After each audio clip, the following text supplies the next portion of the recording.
Welcome to today's Word tutorial. In this video, I'll show you how to create and format bulleted and numbered lists in Microsoft Word. Whether you're making a checklist or organizing steps, lists are a great way to structure information. Let's dive in. Step-by-step instructions. Creating a bulleted list. To create a bulleted list, go to the Home tab, and in the paragraph group, click on the Bullets button. Type each item, pressing Enter after each one to add a new bullet point. Word automatically creates a bullet for each new line, making it easy to list information. Changing bullet styles. If you want to change the bullet style, click the drop-down arrow next to the Bullets button. Word offers various symbols like check marks and squares that you can use instead of the default dot. You can also choose Define New Bullet to customize it further, even using symbols or pictures for your bullets. Creating a numbered list.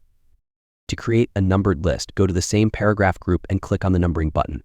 Just like with bullets, type each item and press Enter for a new line. Word will automatically number each item in sequence. Customizing numbered lists. To customize a numbered list, click the drop-down next to the numbering button. Here you'll find different number formats, like Roman numerals or alphabetical ordering.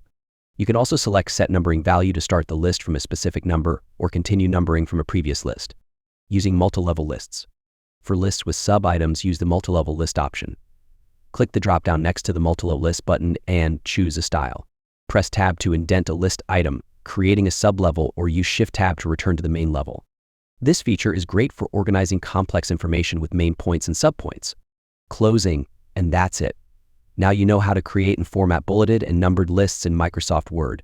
Lists are a fantastic way to organize information and make documents easier to read. If you found this tutorial helpful, don't forget to like, subscribe, and leave a comment with any Word questions you'd like us to cover. Thanks for watching.